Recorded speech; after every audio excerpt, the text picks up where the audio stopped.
এই সংসারে ভিন্ন ভিন্ন ধরনের গাছ আছে, অসংখ্য ধরনের প্রজাতি আছে।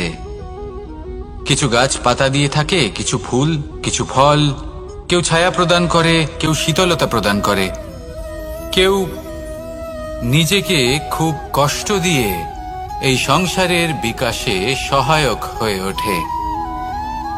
কিন্তু এই সবার মধ্যে একটা বিষয় কিন্তু সমান, এরা প্রত্যেকেই পাতা ছাড়া, ফুল ছাড়া, ফল ছাড়া জীবিত থাকতেই পারে, কিন্তু কোনো বৃক্ষই শিকড় ছাড়া বেঁচে থাকতেই পারে না। এটাই হলো রাধার। ঠিক সেইভাবেই আমাদের জীবনে শক্তি হোক, ধন হোক বা সাফল্য হোক, আমাদের বা আমাদের পরিবারের প্রসন্নতাই হোক, এই সব কিছুর আধার হলো, সবকিছুর মূল হলো পরিশ্রম। তাই জীবনে চিরকাল পরিশ্রম করতে থাকুন। যদি আপনি জীবনে মহান হবার পথে অগ্রসর হতে চান, তাহলে পরিশ্রম করুন। এই পরিশ্রম দ্বারাই নিজের পরিবারকে প্রসন্ন করুন, নিজের বন্ধুদের প্রসন্ন করুন, এই সমাজকে গর্বিত করুন।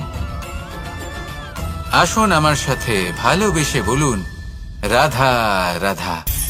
এই সংসারের সব থেকে বড় রোগ কোনটা? কেউ বলবে মানসিক রোগ, কেউ বলবে সেই রোগ যা সর্পদংশনের ফলে হয়ে থাকে।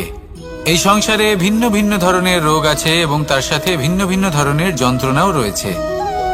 এমন একটা রোগ আছে যা চোখে দেখা যায় না, যা আপনার শরীরে কোনো দাগ রেখে যায় না, কিন্তু আপনার আত্মাকে পর্যন্ত ক্ষত বিক্ষত করে, অসুস্থ করে তোলে, বিনাশ করে দেয় আপনাকে এবং তার সাথে আপনার আত্মাকেও। এই অসুখের নাম হলো লালসা। লালসা, যে কর্ম সাধন করেছেন তার থেকে বেশি ফল লাভ করার আশা। লালসা, যা আজ আছে তার থেকে অনেক বেশি লাভ করার ইচ্ছে। এই ইচ্ছে এই সংসারে সবার থেকে এগিয়ে থাকার আপনাকে প্রেরণা যোগাবে, কিন্তু তার জন্য আপনাকে অপরাধযোগ্য কাজ করতে উৎসাহিত করবে। আপনার বন্ধু, আপনার আত্মীয়, আপনার পরিবার, এই সবার থেকে আপনি কখন দূরে চলে যাবেন আপনি বুঝতেই পারবেন না। উচিত অনুচিত কোনটা, ধর্ম অধর্ম কোনটা, সব ভুলে যাবেন আপনি। সেই জন্য মনে রাখবেন, নিজের জীবনে যদি আপনি লালসার থেকে নিজেকে দূরে রাখতে পারেন, তাহলে এর অর্থ হলো যে আপনি এই সংসারের সব থেকে বড় অসুখের ওপর বিজয় লাভ করেছেন। আসুন আমার সাথে ভালোবেসে বলুন, রাধা রাধা। এই সাগর কত বিশাল আকার, কখনো শান্ত কখনো উত্তাল, কিন্তু এই সাগরকে এত মহান কে করে তুলল? জল। এবার এই জলের যাত্রা দেখুন, সেটা কতটা কঠিন। এই জল সাগরে থাকে, সূর্য ওকে এতটা উত্তপ্ত করে তোলে যে এই জল নিজের অস্তিত্ব হারিয়ে ফেলে এবং বাষ্পে পরিণত হয়ে হাওয়ায় মিলিয়ে যায়। তারপরে আকাশে যায় আর নিজের অস্তিত্ব আবার হারিয়ে ফেলে, মেঘে পরিণত হয়। তারপর এই মেঘ কোথাও গিয়ে কোনো পর্বতে ধাক্কা খায়, তারপর আবার এই জল নিজের অস্তিত্ব হারায়।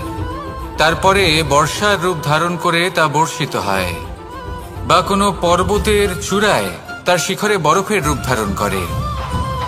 তারপরে এই বর্ষা মাটির দিকে নিজের যাত্রা শুরু করে। এবার মাটিতে ঝরে পড়া এই বর্ষা স্রোতের আকার ধারণ করে এবং আস্তে আস্তে বইতে থাকে। এই নদীর আকার ধারণ করে এবং নদী রূপে বইতে বইতে পাথরে ধাক্কা খায় বা কোনো পর্বতে ধাক্কা খায়, আর তারপর এই নদী এসে সাগরে সমাহিত হয়ে যায়। নদীর এই জল আবারও নিজের অস্তিত্ব হারিয়ে ফেলে, কিন্তু এইবার সেই জল নিজেই সাগরে পরিণত হয়। এটা আমাদের সকলের জন্য একটা শিক্ষা যে এই সংসারে জীবন এবং সময়ের হলো এক অনন্ত যাত্রা। এই সংসারে যা কিছু আছে তার সূত্রপাত কোথাও একটা হবেই।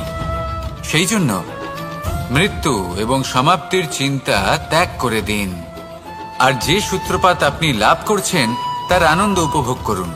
ভেবে দেখুন আপনি কিভাবে শ্রেষ্ঠ কর্ম করতে পারেন যাতে এই সংসার এবং এই সমাজ, এই দুইয়ের মঙ্গল সম্ভব।